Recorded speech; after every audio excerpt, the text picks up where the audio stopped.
என் தங்கமே, இன்று உன் அப்பன் கருப்பன் உனக்கு ஒரு எச்சரிக்கை செய்தியோடு வந்திருக்கின்றேன். உன்னுடைய குலதெய்வ கோயிலினுடைய வாசலில் நின்று கொண்டு உனக்கு ஒருவர் செய்வினைகளை செய்து கொண்டிருக்கின்றார். அவர் யார்? உன் குலதெய்வ கோயில் அவருக்கு எப்படி தெரிந்தது? இங்கு வந்து அவர் இதையெல்லாம் செய்வதற்கு என்ன காரணம்? இதனால் உனக்கு என்ன ஏற்படும் என்பதனை எல்லாம் நீ தெரிந்து கொள்ள வேண்டிய நேரம் வந்துவிட்டது. கருப்பன் இந்த செய்தியை கண்டவுடன் உடனடியாக உன்னிடத்தில் சொல்லிவிட வேண்டும் என்று ஓடோடி வந்துவிட்டேன். என் குழந்தையே, நீ நினைக்கலாம், அப்பா கருப்பா, இது போன்ற ஒரு விஷயத்தை செய்து கொண்டிருப்பவரை நீ வேடிக்கை பார்த்து கொண்டு என்னிடத்திலா வந்து சொல்கிறாய்? அவர்களுக்கு அந்த இடத்திலேயே தண்டனைகளை கொடுத்து விட வேண்டாமா என்று நீ நினைக்கலாம். என் குழந்தையே, அவர்கள் என்ன நோக்கத்திற்காக வந்திருக்கிறார்கள் என்பதனை தெரிந்து கொண்ட பிறகு அவர்களுக்கு எப்பேற்பட்ட தண்டனையை நாம் கொடுக்கலாம் என்பதனை நீ சொல்ல வேண்டும். அதன் பிறகு இந்த கருப்பன் தட்டாமல் அந்த தண்டனையை அவர்களுக்கு கொடுப்பான். ஏனென்றால் இதை செய்து கொண்டிருப்பவர் உனக்கு மிகவும் நெருக்கமான ஒருவர், உன்னை பற்றி நன்றாக தெரிந்து கொண்டிருக்கின்ற ஒருவர். அது மட்டுமல்ல, நீயும் இப்பொழுது அவர்களோடு நன்றாகத்தான் பேசிக்கொண்டிருக்கின்றாய். நீயும் இப்பொழுது அவர்களோடு நல்ல உறவில்தான் இருந்து கொண்டிருக்கின்றாய். ஆனால் உனக்குத்தான் தெரியவில்லை, இவர்கள் நமக்கு இது போன்ற காரியங்களை எல்லாம் செய்வார்கள் என்று. செய்வினை என்றால் என்ன? ஒருவர் இன்னொருவருக்கு செய்கின்ற வினை. அப்படியானால் ஏதோ ஒரு வினை உனக்கு நடக்க வேண்டும் என்று அவர்கள் முயற்சி செய்து கொண்டிருக்கின்றார்கள். அந்த வினை முதல் என்னவென்று நீ தெரிந்து கொள். அதன் பிறகு நாம் எடுக்க வேண்டிய முடிவுகளை சரியாக எடுத்து விடலாம். என் குழந்தையே, இந்த கருப்பன் உன் முன்னால் நின்று கொண்டிருக்கின்ற ஒவ்வொரு தருணங்களிலும் என் கண்களை பார்க்கும் பொழுதே உனக்குள் தைரியம் பிறக்க வேண்டும். அப்பன் யாரை பற்றி சொல்கிறார், எதை பற்றி சொல்லப் போகிறார் என்பதனை எல்லாம் சிந்திப்பதை நிறுத்திவிட்டு முதலில் உன்னை சுற்றி நடக்கின்ற விஷயங்கள் எல்லாம் என்னவாக இருக்கிறது என்பதனை முதலில் நீ புரிந்து கொள்ள தொடங்கு. என் பிள்ளையே, தெய்வம் காப்பாற்ற வரவில்லை என்று வருத்தப்படுவதற்கு முன்பாக உன் வாழ்க்கையை காப்பாற்றிக் கொள்ள நீ என்னவெல்லாம் செய்திருக்கிறாய் என்று ஒரு நொடியாவது சிந்தித்து பார்த்திருக்கிறாயா? எல்லாம் தெய்வம் பார்த்து கொள்ளும் என்றால் நீ என்ன செய்வாய் என்று ஒரு நொடி எனக்கு பதில் சொல்.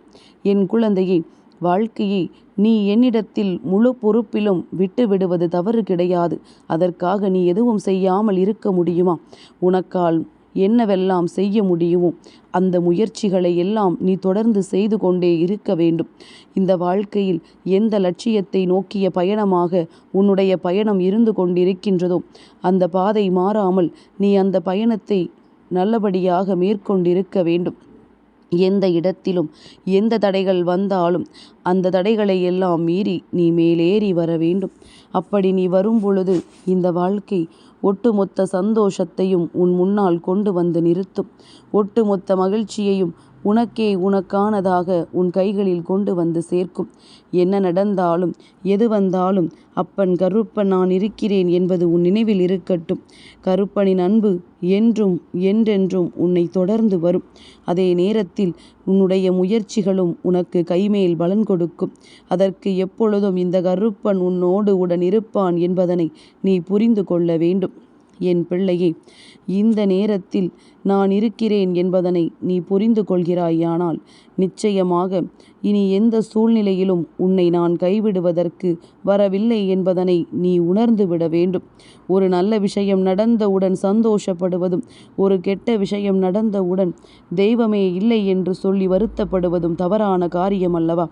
தெய்வம் எப்பொழுதும் உன்னோடு உடன் இருக்கிறது என்பதனை முதலில் நீ புரிந்து கொள். இந்த தெய்வம் உன்னோடு இருந்து உனக்கு என்னவெல்லாம் செய்கிறது என்பதனை தெரிந்து கொள். வெற்றியை உன் கைகளில் அப்படியே அள்ளி தூக்கி கொடுக்க உன் அப்பன் நான் வரவில்லை.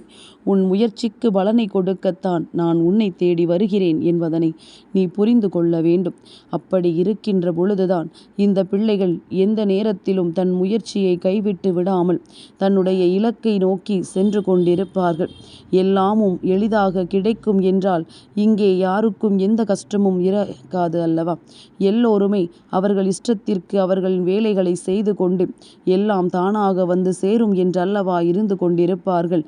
அங்கே கஷ்டப்பட்டு கொண்டிருப்பவன் எதற்காக கஷ்டப்படுகிறான், அங்கே உழைப்பவன் எதற்காக உழைக்கிறான் என்பதனை முதலில் நீ புரிந்து கொள்.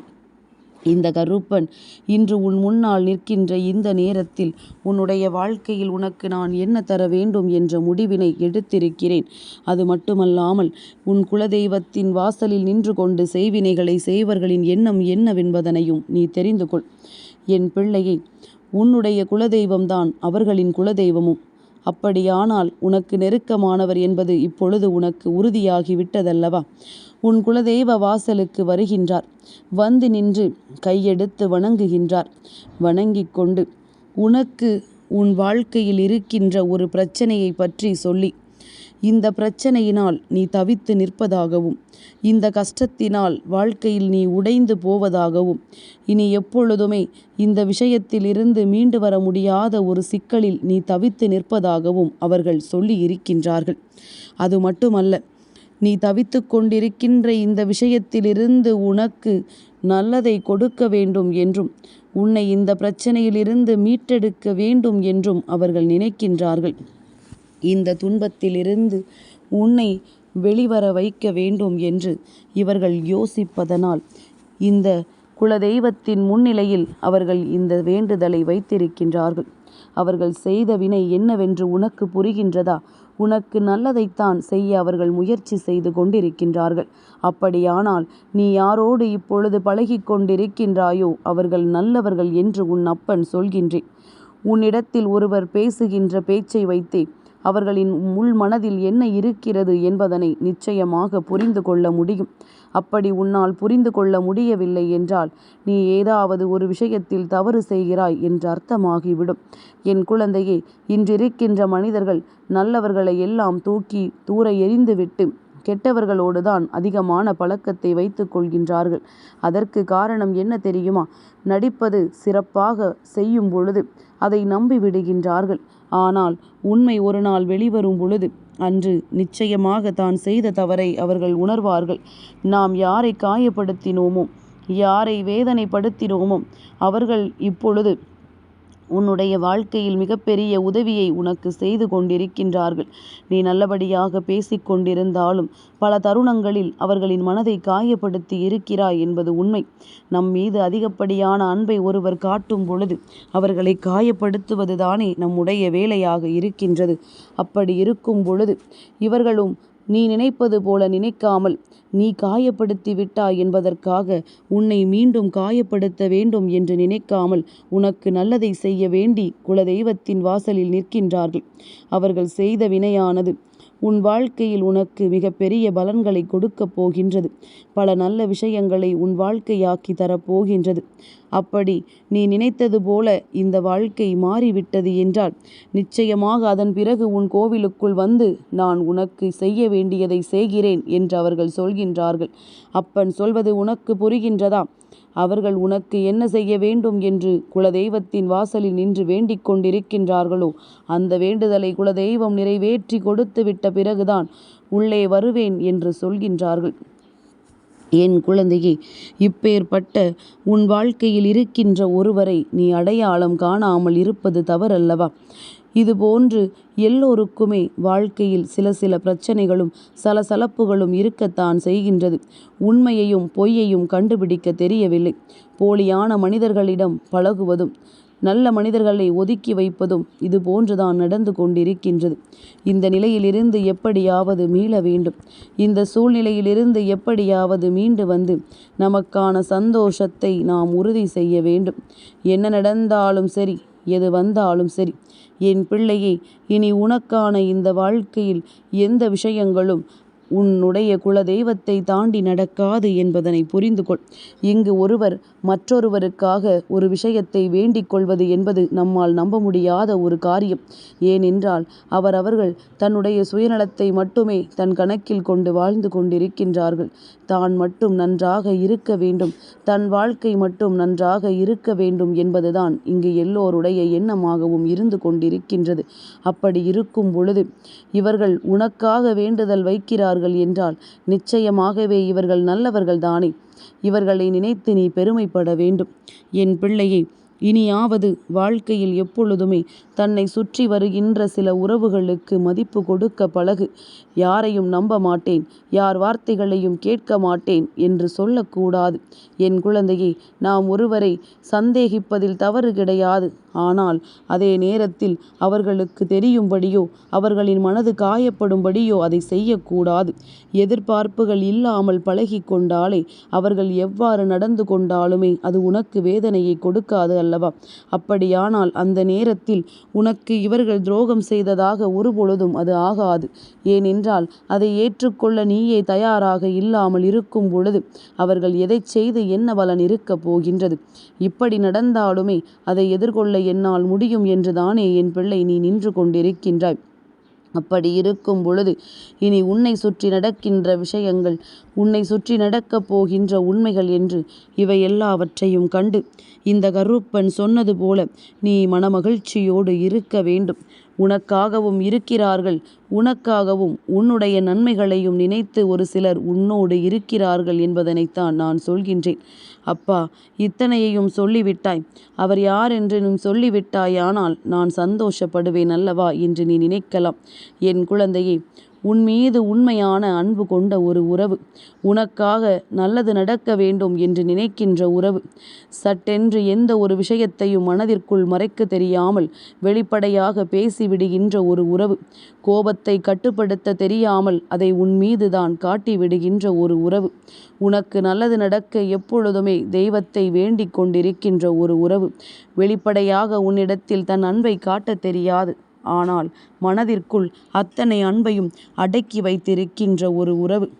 இப்பேற்பட்ட ஒரு உறவு நிச்சயமாக உன்னுடைய வாழ்க்கையில் உனக்கு இருக்கிறது என்பதனை நீ தெரிந்து கொள்ளும் பொழுது நிச்சயமாக என் குழந்தை, இதையெல்லாம் நீ என்னவென்று தெரிந்து கொள்ளத்தான் வேண்டும்.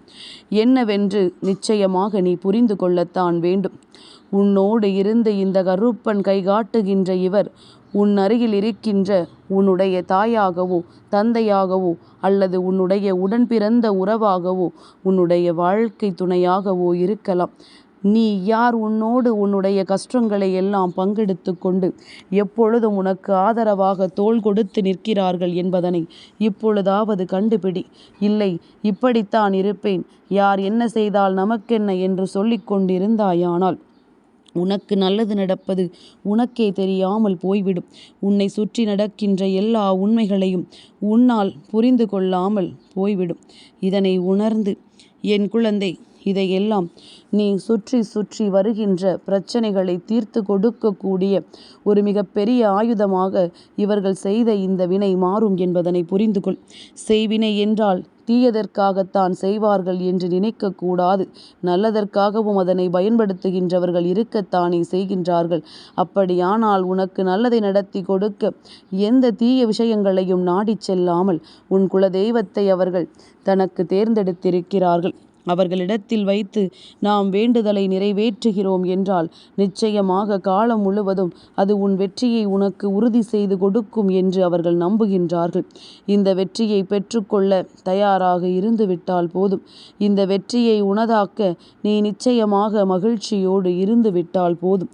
எப்பொழுதும் போல இந்த கருப்பன் உன்னை தேடி வந்து உனக்கு வெற்றி செய்தியினை கொடுத்து கொண்டேதான் இருப்பேன். இந்த நேரத்தில் என்ன நடந்து விட்டது என்று வேதனைப்பட்டு கொண்டிருக்கின்ற என் பிள்ளையை, இனி நடக்கப் போகின்ற சந்தோஷங்களைக் கண்டு முழுமையாக மனமகிழ்ச்சி அடையப் போகின்றாய். இனி உன்னை சுற்றி நடக்கப் போகின்ற விஷயங்கள் ஒவ்வொன்றும் உன்னை எந்த நிலையில் வைத்திருக்கப் போகிறது என்பதனையும் நீ தெரிந்து கொள்ளத்தான் போகின்றாய். பல நல்ல மாற்றங்களை உனக்கு கொடுக்க வந்துவிட்ட இந்த கருப்பன் எப்பொழுதுமே உனக்கு கெடுதல் செய்ய நினைப்பவனை பற்றித்தான் பேசுவான் என்று எண்ணாதே. உனக்கு நல்லதை செய்கின்றவர்களும் உன்னை சுற்றி இருக்கிறார்கள் என்பதனைத்தான் அப்பன் வெளிப்படுத்துகின்றேன். ஆனால் உண்மையில் நீ நல்லது செய்பவர்களை எல்லாம் ஒதுக்கி வைத்திருக்கின்றாய், கெட்டது செய்பவர்களை எல்லாம் அருகில் வைத்திருக்கின்றாய். இருந்தாலுமே சிலர் உன் மீது அன்பை அதிகமாக வைத்துக்கொண்டு அதை வெளிப்படுத்த தெரியாமல் நிற்கின்றார்கள். இவர்களை எல்லாம் கண்டுபிடித்து உன்னுடைய வாழ்க்கையின் வெற்றியை நீ உறுதி செய். இதுதான் இந்த வாழ்க்கையில் நீ சரியாக வாழ்ந்திருக்கிறாய் என்பதனை உனக்கு கொடுக்கக்கூடிய மிகப்பெரிய மகிழ்ச்சி என்பதனையும் நீ தெரிந்து கொள்ள வேண்டும். கருப்பன் சொன்ன வார்த்தைகள் நிச்சயமாக உன் மனதிற்கு மிகுந்த ஆறுதலை கொடுத்திருக்கும் என்று நான் நம்புகின்றேன். நான் சொன்னது போல இனி எப்பொழுதும் உன்னுடைய வாழ்க்கையில் நிறைவான விஷயங்கள் உன்னை தேடி வரும் என்பதனை நீ புரிந்து கொள். என் தங்கமே, இந்த கருப்பனின் ஆசீர்வாதங்கள் என்றென்றைக்கும் உனக்கு முழுமையாக கிடைத்து கொண்டே இருக்கும்.